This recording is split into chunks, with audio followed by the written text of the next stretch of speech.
Allez, bonjour à tous, j'espère que vous allez bien aujourd'hui. Revue de marché assez complète, pas mal de choses à dire pour cette semaine. Au vu de la volatilité qu'on a eue sur ce week-end, on est revenu chercher des points bas. Est-ce que ça y est, c'est le bottom? Je vous partagerai mon plan pour la suite, que ce soit Bitcoin, Ether, les altcoins. On a un rebond qui est en cours. Est-ce que ça y est, c'est reparti cette fois-ci? Au contraire, c'est juste un pump avant d'avoir une continuité de notre baisse. On verra tout ça en détail. On parlera bien sûr de l'or, du silver, du SP500 et également pas mal de points abordés là-dessus. Avant que je commence, je vous rappelle, il vous reste maintenant quelques jours pour profiter des 200 € offerts sur le programme Crypto Investor. C'est l'offre du moment, au vu du contexte de marché, c'est le meilleur moment pour se former. Qu'est-ce que tu vas obtenir à l'intérieur de ce programme-là? Et ben tout simplement la capacité d'analyser une crypto de A à Z pour que tu puisses choisir les meilleurs cryptos, construire un portefeuille sur mesure pour qu'il puisse être adapté à ton profil, savoir rentrer et sortir au meilleur moment, bien rentrer et également prendre tes profits, qui a été une grosse erreur pour pas mal de personnes sur les derniers mois, et surtout performer en bull market et en bear market. Bien sûr, les bonus avec l'accompagnement, le groupe privé, les mises à jour à vie, mon portefeuille et j'en passe. T'as plus de 30 heures de vidéos, je te réponds en message privé, t'as un groupe privé sur le Discord, énormément de contenu. Je continue à mettre à jour des cours, que ça soit mon portefeuille, que ça soit mon avis sur l'écosystème, les opportunités qu'il y a en cours. Donc voilà, c'est vraiment un programme très complet qui continue à évoluer, qui a permis à énormément d'investisseurs de bien gérer le dernier cycle. Donc voilà, en ce moment, tu as 200 € offerts, c'est une très bonne opportunité pour te former. Si ça t'intéresse, je t'invite à cliquer sur le premier lien en description. Je commence ici sur le BTC. On revient chercher des niveaux bas. Et ce qui est bien, c'est que quand j'ai fait le live ce week-end sur Discord, il y en a pas mal qui étaient prêts, qui ont une très bonne répartition de leur balance cash crypto et du coup qui sont plutôt ici dans une configuration confortable. Et ce qui permet tout simplement d'avoir du cash de côté, d'être dans une situation où ce genre de baisse vont être des opportunités pour se positionner sur du long terme. Il y en a, je sais que ça dérange que le marché baisse, mais dites-vous, c'est grâce à ce genre de baisse qu'on crée de très bonnes opportunités pour la suite. S'il n'y avait pas eu cette baisse-là, moi personnellement, je n'aurais pas fait d'aussi gros gains que j'ai pu faire en 2024, 2025. Pourquoi? Parce que j'ai pu me positionner sur des prix très bas. Et ben là, on est exactement dans la même situation. Par contre, oui, ça peut être long, oui, ça peut être dur. On l'a vu d'un point de vue cyclicité à ce niveau-là, que si on doit poser un bottom et si on suit la cyclicité, le bottom devrait arriver vers octobre 2026, mais le marché peut être différent, le marché peut poser un bottom avant, d'accord? C'est pas parce que cette fois-ci on a posé un top encore à nouveau sur cette temporalité similaire de 35 mois à partir du point le plus bas. Voilà, sur les deux derniers cycles ça a été la même chose, là on fait à nouveau la même chose. Voilà, en tout cas le marché se répète à nouveau, mais faut pas se baser que là-dessus parce qu'il faut avoir un plan, une stratégie, savoir également quelle crypto il faut mettre dans son portefeuille. On aura le temps de revenir dans cette vidéo sur certaines altcoins, notamment Hyperliquid et également d'autres cryptos qui peuvent être intéressantes, mais ça on en reparlera. Là le plus important c'est BTC. Pourquoi BTC? Parce que c'est le leader, et quand on est dans un bear market, la majorité des altcoins se font défoncer. Pour ceux qui étaient là en 2022, d'accord, beaucoup d'altcoins ont fortement chuté et n'ont jamais refait d'ATH.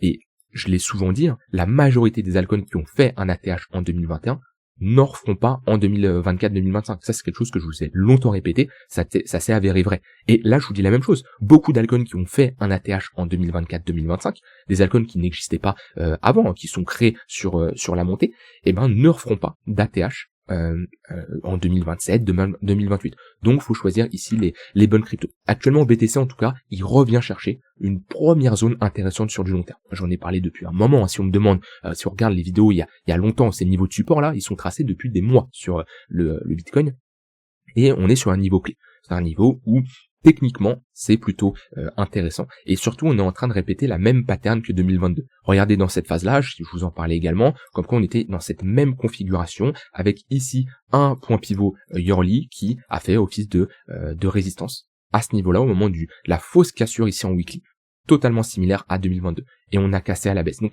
si on est dans la même configuration, à ce niveau-là, on serait globalement à peu près à ce niveau-là, voilà, dans cette phase-là.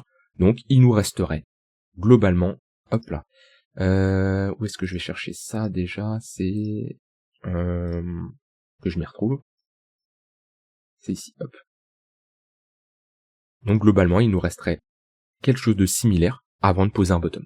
si on est dans la même cyclicité. Maintenant, la pire erreur, c'est de se dire je me base à 100% sur une fractale, une pattern qui s'est répétée avant. Moi, je ne fonctionne pas du tout comme ça, même si la temporalité, la cyclicité, bien sûr, m'aide dans son ensemble, mais faut pas se baser que là-dessus. Maintenant, oui, c'est clair que le cash que moi j'ai mis de côté, que ça soit pas des prises de profit long terme, que ça soit sur des trades que j'ai pu clôturer ou quoi que ce soit, me permet de re-rentrer dans cette zone-là sur le BTC. On peut aller plus bas, certes, mais j'estime que ça redevient intéressant. Maintenant, actuellement, est-ce que j'all-in, est-ce que pour moi c'est le bottom? La réponse est non. Pourquoi? Parce que dynamique de marché, on est toujours ici dans des phases de creux des sommets de plus en plus bas. Il n'y a rien qui nous confirme comme quoi un bottom est dessiné. Si ici je mets des moyennes mobiles, on le voit bien qu'on est sous le 15 minutes, le 1 heure, le 4 heures, le daily. Donc toutes les moyennes mobiles sont orientées à la baisse. Faut pas se précipiter. Il y a deux manières de me positionner. Moi, je l'ai jamais caché sur ma manière de fonctionner. Je suis assez transparent avec vous. J'ai deux façons sur le BTC. Un, je mets des ordres en mode épuisette sur des niveaux intéressants. Et moi, mes ordres en mode épuisette commencent vers les 73, 74 000 $ et s'étendent jusqu'aux 68 000 $ à ce niveau-là. Pourquoi? Parce que c'est techniquement une zone de prix qui m'intéresse. Et j'ai pareil à ce niveau-là. Donc, j'ai des ordres en mode épuisette. Et j'ai également du cash qui est de côté pour le moment. Et j'attends que Bitcoin pose un bottom pour me positionner. Je fonctionne de cette façon-là. Pourquoi? Parce que j'estime que des fois on peut avoir des mèches fortes où on peut se faire exécuter des ordres en mode épuisette et en profiter. Et surtout, si le bottom est pas clair et le marché part sans moi, je veux quand même être exposé à minima. Donc je ne mise pas tout sur un bottom et je ne mise pas tout sur des ordres en mode épuisette. Je fonctionne comme ça principalement que sur le Bitcoin, Ether hyper liquide, mais très peu d'altcoins parce que pour moi sur les altcoins, je peux pas mettre des ordres en mode épuisette sur des altcoins qui font des plus bas. D'accord? On en reparlera sur comment je regarde moi les altcoins sur les prochains mois, les prochaines années, juste après. Donc voilà, sur BTC, moi j'ai envie de dire, le meilleur scénario, c'est quand peu importe ce que fait le marché, bah vous êtes content. Moi honnêtement, que Bitcoin baisse, j'ai envie de dire ça m'arrange parce que j'ai pas mal de cash et ça va me permettre de recréer des positions, des opportunités qui me généreront des profits sur les prochains mois, les prochaines années. Le plus dur, c'est un marché qui fait que de monter en permanence, parce qu'il y a très peu de retracement. Moi, BTC, j'en ai accumulé dans cette phase-là. Et après, le prochain achat que j'ai fait, il a été ici sur BTC, parce que j'ai pas eu d'opportunité avant pour me positionner. Donc le fait qu'on retrace autant, moi honnêtement, oui, j'ai envie de dire ça me fait plaisir. C'est sûr, il y en a qui vont écouter cette vidéo, qui vont trouver ça abusé que je dise ça, parce que leur portefeuille est dans le rouge. Et voilà, je suis désolé, mais la meilleure chose que vous pouvez faire, c'est pas de trouver une solution miracle. C'est-à-dire que la personne qui s'est positionnée à 123 000 $ et ici qui connaît un moins 40% sur BTC et sur les altcoins, ça fait du moins 80, moins 90%. Le but, c'est pas de trouver une solution miracle, il y en a pas. Il n'y a pas de solution miracle par rapport à ça, d'accord? Le but, c'est de se poser la question, pourquoi t'es rentré ici? Pourquoi t'as eu une mauvaise entrée sur les altcoins, une mauvaise gestion de ton portefeuille, et quelle action tu peux mettre en place pour ne plus refaire ces mêmes erreurs dans 3 mois, 6 mois, 1 an, 2 ans. Ça, c'est la bonne mentalité, le bon comportement à aborder. Ne cherche pas une solution miracle, il n'y en a pas. C'est pas possible, d'accord? Par contre, comprends tes erreurs pour ne pas les refaire à nouveau. Voilà en tout cas sur BTC pour moi sur du long terme. Maintenant sur du court terme, nous sommes toujours dans une tendance baissière. On a des moyennes mobiles orientées à la baisse. On a une trend qui est baissière et pour moi une trend baissière comme ça c'est très intéressant pour faire du court terme. Vous prenez samedi dimanche là, vous regardez le tunnel 3 minutes, le tunnel bleu sur la majorité des cryptos, les altcoins ou autres, ça a donné de très bonnes opportunités pour prendre des shorts, pour faire de la continuation de tendance. Et ça c'est le meilleur scénario, c'est quand on a un fort momentum. Le fort momentum, on le voit ici, une très forte baisse. Quand on a des pullbacks dans le 3 minutes, ici sur du très court terme, il y a des opportunités à prendre. Bien sûr, avec une bonne gestion de risque, voilà, je vais pas revenir là-dessus. Mais en tout cas, quand il y a une forte volatilité comme ça, c'est toujours intéressant. Là, on passe au-dessus du 3 minutes, au-dessus du 15 minutes, le marché connaît un retracement. C'est tout à fait normal, c'est même sain, le marché ne va pas descendre en permanence. Maintenant, certains là vont paniquer, vont se dire « Ah, j'aurais dû acheter à 74 000 $, ça y est. » Ok, non, laisse faire le marché, tranquillement, et un bottom met du temps à se construire sur le BTC, d'accord? Au vu d'où on vient, si je dézoome, au vu de la structure et ce qu'on a fait, on va pas repartir en ligne droite et aller chercher les 120 000 $ d'un coup. Historiquement, les bottoms ont toujours mis du temps à se constituer. Que ça soit celui-ci, le gros bottom ici qu'on a réalisé, ce gros bottom-là, on a mis du temps, d'accord? Souvent, les creux sont retestés. Là, le creux qu'on fait ici, il y a de grandes chances qu'on le reteste. C'est-à-dire que si on pose un bottom ici, admettons c'est sûr à 100% qu'on pose un bottom ici, il y a de grandes chances que ce creux-là soit retesté vers les 75, 76, histoire de potentiellement faire ici un premier creux, on consolide, hop, on vient le retester, et on fait ça. Il y aura le temps de se positionner, laisser respirer le marché, attention à ne pas se précipiter, et moi j'ai pas de mal à rentrer plus haut si j'ai un signal bullish. Ça, là-dessus, il n'y a pas de souci. D'ailleurs, cette zone, hop, ça passe en résistance. Maintenant sur cette semaine, moi qu'est-ce que je m'attends? Bon déjà attention, on a pas mal d'annonces économiques cette semaine, que ça soit taux de chômage, création d'emplois, etc. Donc voilà, pas mal de choses. On a eu les PMI d'ailleurs aujourd'hui, donc on va avoir de la volatilité cette semaine. En plus avec des indices US et or silver qui bougent pas mal, donc ça crée de la volatilité sur les marchés. Donc voilà, ça va être une semaine assez sportive. Et de toute façon, je vous avais prévenu, je vous avais dit fin 2025 ça va être un marché qui va être plus compliqué, 2026 c'est exactement pareil, 2026 ça va être une année qui va être compliquée, c'est pour ça, faut se préparer, faut mettre des actions en place, faut se former, faut se préparer tout simplement à la suite. Là, moi ce que je m'attends sur BTC sur cette semaine, je m'attends pas à une grosse jambe baissière encore. Après une aussi grosse baisse, le marché a besoin de digérer, et il a besoin de latéraliser. Je dis pas que c'est reparti to the moon, mais on va peut-être consolider pour avoir une nouvelle jambe baissière plus tard, mais le marché ne va pas faire que baisser en permanence. Faut pas oublier que là, en l'espace de, depuis en 5 jours là, on a quand même pris un moins 15%, moins 20% sur le BTC, ce qui n'est pas rien. Après ce genre de baisse, surtout quand on regarde d'un point de vue order flow, baisse de l'open interest, funding négatif, pas mal de liquidation, je pense que le marché va respirer. Alors, sauf si on a une news vraiment négative, quelque chose comme ça qu'on ne peut pas maîtriser, mais techniquement comme ça, on a ici une mèche de capitulation à ce niveau-là qui a été retesté et qui me fait penser à un schéma assez classique de quand le marché commence à poser un bottom sur du court terme, je parle pas sur du long terme, c'est ici une mèche de capitulation qui est retestée et qu'on reteste cette mèche qui, à ce niveau-là, provoque directement une réaction acheteuse. On voit qu'on ne clôture pas en dessous. Ok, première bougie fortement baissière avec beaucoup de liquidation. Si on regarde sur d'un point de vue order flow là, pic de liquidation à ce niveau-là, grosse baisse sur l'open interest, ça c'est un signe de ok, il y a du monde qui capitule. Donc très bien, on a trouvé un potentiel bottom parce qu'en face il y a également une réaction acheteuse. Et on reteste plus bas et on a immédiatement à nouveau une réaction acheteuse. Là on a un potentiel bottom, chose qu'on n'a pas eu ici. Vous voyez, hop. À ce niveau-là, on reteste, on n'a pas spécialement une réaction acheteuse. À ce niveau-là, on enfonce bien. Donc, ça me surprendrait pas cette semaine de latéraliser, de retester. On peut très bien rejeter à ce niveau-là, au niveau du 15 minutes, revenir ici, rentrer dans une phase de latéralisation. Dans tous les cas, le taf reste le même. On est dans une dynamique baissière. Ceux qui veulent faire de la contre-tendance positionnée sur des extrémités basses, possible, mais avec une bonne gestion de risque, des entrées précises, parce que quand vous faites de la contre-tendance, vous le voyez bien, les mouvements haussiers sont beaucoup plus faibles que les mouvements baissiers. Donc c'est bien, vous devez avoir une très bonne entrée. C'est-à-dire que là, votre timing, il doit être précis. Comparé à dans une tendance baissière, si vous rentrez, vous n'avez pas un bon timing, vous rentrez par exemple ici ou ici, ok, il y a quand même une bonne amplitude. Donc ça gomme un peu votre mauvaise entrée. Quand vous faites de la contre-tendance, si vous rentrez ici, votre entrée elle est terrible et vous n'avez pas un bon risque et vous allez vous faire massacrer. Donc là-dessus, faut pas se rater. Donc pour ceux qui débutent, pas de contre-tendance, tendance suivi de tendance, on met des moyennes mobiles, ok, et les pullbacks dans ces moyennes mobiles, 15 minutes, 1 heure, sont des bonnes opportunités. Vous voyez, si on retrace 81 000 $, on s'aligne avec ici les points pivots weekly qui sont toujours des niveaux intéressants à surveiller sur notre semaine. Point pivot weekly principal vers les 81 000 $. Si on y va avec une réaction vendeuse et qu'on a un retracement à l'intérieur du tunnel 1 heure qui vient s'aligner sur ce point pivot weekly, ça peut être une très bonne zone pour prendre des shorts. On est dans cette zone de déséquilibre. Là, on peut mettre également un volume profile pour voir le déséquilibre de marché. Hop, on voit ici, on a une imbalance. Ici également, tout ce qui revient, 80 000 $, ça a été également un niveau qui peut faire office de résistance.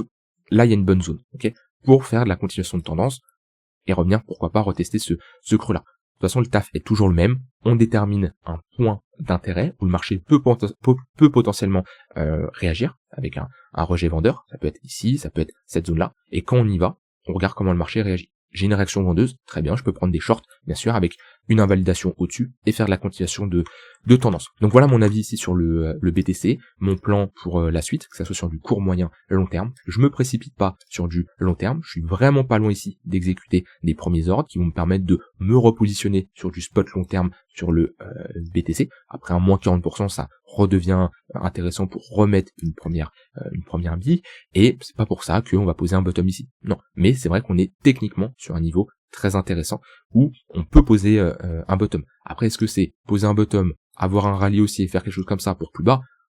C'est possible, je dis pas. Mais en tout cas, même si on fait ça, un plus 40% sur un backspot sur BTC, c'est intéressant. Moi, je cherche pas le x15. Hein. Mon but, c'est pas de faire un x15 sur le BTC. Alors, j'ai du BTC long terme que je garde et je vendrai presque jamais, ok, très peu de chance. Mais sinon, sur des retracements de 30-40%, il y a de quoi faire. Cherchez pas à faire une opération avec un x20. cherchez à faire plusieurs petites opérations avec du plus 30, plus 40%, d'accord? C'est toujours plus intéressant parce qu'on est dans un contexte où les x20 ne vont pas arriver. On l'a déjà vu en 2024-2025, tous ceux qui ont attendu ça, ils se sont fait un peu piéger. Et je le vois par exemple dans ma vidéo d'hier, que je vous invite à aller voir sur comment bien gérer un bear market. Il y en a beaucoup qui disent mais attends, qu'est-ce que tu me dis? On n'a pas eu de bull market. Désolé, hein, mais ça c'est un bull market sur BTC. Mais pourquoi on n'a pas eu de bull market? Parce que leur portefeuille n'a pas performé. Mais c'est pas parce que ton portefeuille n'a pas performé qu'il n'y a pas eu de bull market. C'est sûr, quand je regarde des altcoins type EGLD, ce type de crypto, ah oui, je te confirme, ils n'ont pas connu de bull market. Mais c'est pas parce que une altcoin n'a pas connu de bull market que le marché n'a pas connu de bull market. Quand je regarde, de toute façon c'est très simple, hein, on prend BTC, on peut prendre Total, ça c'est un bull market, je suis désolé, et on peut prendre même Total 3, c'est un bull market également. Moins bien que le précédent, c'est sûr, mais c'est quand même un bull market. C'est juste que c'est pas parce que ton portefeuille n'a pas performé qu'il n'y a pas eu de bull market. Voilà de ce côté-là sur BTC. Au niveau d'Ether, on revient chercher un niveau très intéressant, $2200 qui doit absolument être défendu. Voilà, on s'arrête pile poil sur ce niveau-là. Pareil, c'est des niveaux qui ont été tracés depuis un long moment, que ça soit ces zones de résistance ou ces zones de support. Quand tout le monde s'affolait ici à $3400, j'étais le premier à dire attention, on est sur résistance, c'est pas le moment de commencer à long, à FOMO. À la limite 2800, ça peut être intéressant pour se positionner. 3400, non. Au final, aucune structure de retournement, réaction vendeuse, on réagit et on retourne chercher l'extrémité basse. C'est une zone qui peut faire office de support pour le moment, à voir si ici on a une structure en W ou pas, et si ce niveau ne tient pas, je peux la tracer dès maintenant. La prochaine zone ici de support, ça va être celle-ci sur Ethereum. Maintenant, Ether est quand même plus bearish que BTC sur du long terme. Si BTC enfonce et continue à descendre, il peut revenir chercher, Ether peut revenir chercher globalement les $1500. Après, c'est un gros range, hein. Donc si on vient chercher une autre bad range ici, ça sera également une bonne zone pour se positionner. Dans tous les cas, c'est pareil, hein, faut fonctionner palier par palier. Pourquoi? Parce que si vous vous exposez trop rapidement en faisant un all-in, vous immobilisez du capital. Et il suffit que vous ayez une mauvaise entrée ou quoi que ce soit, c'est potentiellement un drawdown qui va s'accompagner par des pics d'impulsivité parce que vos émotions vont prendre le contrôle et vous allez faire n'importe quoi. Mettez-vous à la place de quelqu'un qui all-in sur Ether à 2800, qui met tout son capital là-dessus, on se retrouve à 2200, je pense pas que la personne soit bien. Que si vous fractionnez, vous dites tiens, sur Ether j'ai $10,000 à rentrer, et hop, je rentre ici 2K, voilà, je rentre $2000, il me reste 8000, je suis beaucoup plus à l'aise que la personne qui va tout simplement tout mettre d'un coup ici et être tout simplement bloqué. Donc voilà, fractionnez toujours vos ordres, que ça soit sur du long terme, sur Bitcoin ou même sur les altcoins, mais attention les altcoins, on va en reparler juste après. Ether, le plan reste globalement le même. On a des moyennes mobiles orientés à la baisse, on a un 15 minutes sous le 1 heure, sous le 4 heures, les retracements à l'intérieur de ces tunnels sont des opportunités pour faire de la continuation de tendance. Regardez sur Ether le tunnel 3 minutes.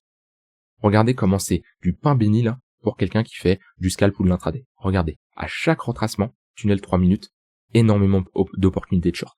Bien sûr, à un moment, il casse, c'est tout à fait normal. Au bout d'un moment, une tendance s'arrête, un range casse, c'est tout à fait logique. Mais vous devez avoir une bonne gestion de risque. Au pire, vous prenez un stop loss à ce niveau-là, d'accord? Mais quelqu'un qui fait de la trend following, ici, la chart, elle est magnifique. Maintenant, on repasse au-dessus du 3 minutes, on a une compression 15 minutes, 3 minutes, à voir ce qui se passe. Là, on peut être également dans une bonne zone pour prendre des shorts. En tout cas, toujours voir la pertinence de ces tunnels-là qui nous permettent tout simplement de matérialiser une tendance, d'avoir des bons points de repère, court, moyen et long terme, et tout simplement de pouvoir prendre des shorts ou des longues en fonction de si on est dans une tendance haussière ou baissière. Actuellement, en tout cas, nous sommes dans une tendance baissière et il n'y a aucun signe de bottom qui est dessiné sur Ethereum. Et pareil, on le verra, le bottom. S'il se dessine sur Ether, on le verra. Pour le moment, c'est trop juste pour parler de bottom. Et ça, c'est déjà une structure en W qui est intéressante, qui nous indique que dans cette zone-là, la demande est supérieure à l'offre. Là, on en a une plus grosse, d'accord? Donc, ça dépend bien sûr ce que vous voulez pour vous positionner, mais là, pour le moment, on vient de baisser. Pour le moment, on va latéraliser dans les prochains jours avant d'avoir une nouvelle direction. Par contre, faut pas oublier que on est précédé par une impulsion baissière, donc les ranges ont quand même plus de chances de casser à la baisse. On n'anticipe pas les bottoms tant qu'on n'a pas une confirmation de break à la hausse. Au niveau des altcoins, alors moi sur les altcoins, je vais être assez direct et vous connaissez mon point de vue de toute façon. Les altcoins, c'est moche. Honnêtement, la majorité des altcoins sont vraiment en tendance baissière. Les seuls altcoins qui sortent du lot, c'est Bitcoin Cash, qui est vraiment forte face au BTC. BNB, ça va, ça reste correct même si ça s'affaiblit, et Hyperliquid. Hyperliquid, c'est magnifique, hein. Je suis désolé, mais je sais que j'en parle depuis un moment sur de Hype, voilà, c'est un très bon projet et le marché nous le montre ici. Il y a une très forte demande sur Hyperliquid, de bonnes réactions acheteuses. Hype aujourd'hui, il a gagné plus 10% hein, sur cette journée. Il y a eu l'annonce de marché de prédiction sur Hype, donc ça crée pas mal de volatilité, marché de prédiction et d'options. Donc voilà, on a tout simplement ici un projet qui continue de performer. Et vous voyez, il n'existe pas non plus depuis énormément de temps. On m'a posé la question très intéressante, on m'a dit, ouais Nico, comment tu te positionnes sur les altcoins pour le prochain cycle? Moi je vais être transparent, actuellement je possède aucune altcoin qui m'intéresse à part Hyperliquid. Voilà. Il me reste du Solana, parce que Solana, bon, j'ai pu en acheter très bas à ce niveau-là. J'aurais pu, mais je voulais pas en prendre ici parce que la charte a été moche. Après, je me suis pas repositionné. Je m'étais positionné sur d'autres cryptos, mais j'en ai acheté là, du Solana. Et j'ai pris mes profits sur la montée. Il me reste un peu actuellement, mais voilà, je souhaite pas en raccumuler. Donc actuellement, c'est BTC, Hyperliquid. Et un peu d'Ether, mais Ether, j'attends un peu. Pourquoi? Parce que j'ai de fortes convictions. Et quand j'ai des convictions dans un projet, et pour le moment, le marché me donne raison. Si le marché me donnerait tort, je ne m'acharnerai pas, d'accord? Pour le moment, le marché me donne raison. Pourquoi? Parce que ça part dans mon sens. Je m'attends à des réactions acheteuses, je m'attends à une plus grosse réaction acheteuse en tout cas sur Hyperliquid que sur les autres altcoins. Et ici, le marché me le montre. Donc pour le moment, Hyperliquid, c'est bullish, je reste bullish là-dessus. Mais est-ce qu'il y aura d'autres altcoins qui vont se créer lors du prochain cycle? Oui. Et Hyperliquid, c'est un exemple parfait. Moi, avant 2024-2025, j'entendais pas parler d'Hyperliquid. C'était pas un projet où je m'étais dit, tiens, je vais me positionner dessus. Par contre, quand il y a des projets qui naissent, et c'est là l'importance de faire, ce que je vous ai dit, une analyse d'une crypto de A à Z, parce que moi, Hyperliquid, je l'ai passé en long, en revue de tout partout là, Tokenomics, Fonda, etc. Et je me suis dit, ok, là, il y a quelque chose.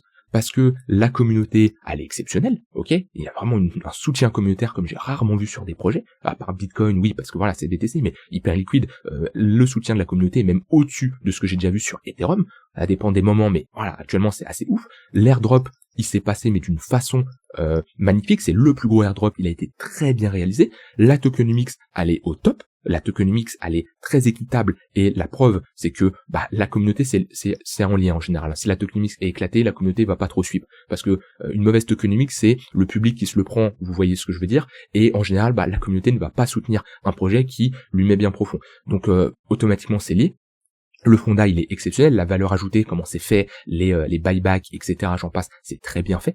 Et pour moi, c'est un projet qui peut très fortement performer et aller au-delà des cryptos. Et on l'a vu avec le volume total du silver pendant la baisse, là, il me semble. J'ai vu un tweet qui disait que Hyperliquid enregistrait 3 à 4% du volume sur le silver. Pendant la baisse qu'il y a eu ici, c'est énorme.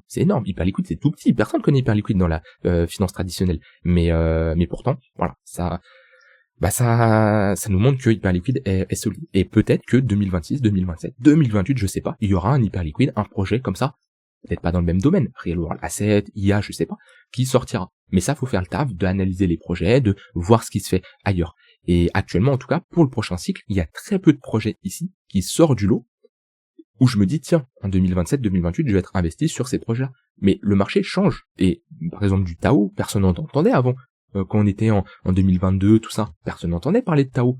Pourtant, il a bien performé. Mais peut-être qu'il y aura un nouveau Tao lors du prochain cycle. Mais il faut être au courant. Donc sur les altcoins actuels, moi je commence pas à faire un DCA en me disant, tiens, je DCA Arbitrum parce que 2026-2027 c'est le futur. Non, parce que ça, c'est une token mix qui est éclatée. Comparez la token mix d'Arbitrum et Hyperliquid, vous allez voir la différence. Donc moi actuellement c'est BTC, Ether un peu, Hyperliquid, beaucoup de trading sur du court terme en continuation de tendance, et je patiente. Et les projets, je verrai. Peut-être je vais passer à côté d'opportunités. Il va y avoir des gros pumps. Caspa, je l'ai pas pris, parce que j'y croyais pas au projet, ça m'intéressait pas. Au final, bon, il retrace, mais Caspa, j'étais pas dessus. Voilà. Faudra voir, lors du prochain cycle, les projets qui vont sortir du lot. En tout cas, mon avis actuellement sur les altcoins, c'est la majorité des altcoins se font surperformer par le BTC. On a juste à voir cette charte. Quels sont les altcoins qui performent face au BTC? Hyperliquid, TRX, Bitcoin Cash, un peu. Après, tout le reste, ça tend vers zéro. On le voit bien. La charte le montre. Ether, c'est moche. Solana, c'est moche.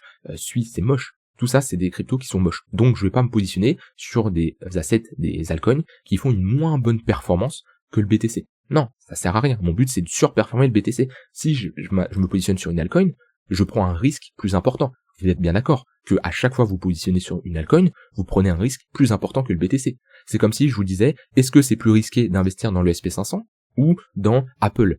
Ah, c'est plus risqué d'investir dans Apple. On peut pas comparer un indice avec une action, d'accord? Et dans l'indice du SP500, il y a Apple. C'est pareil avec BTC. Pas pareil, BTC c'est pas un indice, mais vous m'avez compris, c'est le leader. Donc si je prends plus de risques en me positionnant sur une altcoin, c'est pour faire une meilleure performance que BTC. Ce que fait par exemple Hyperliquid.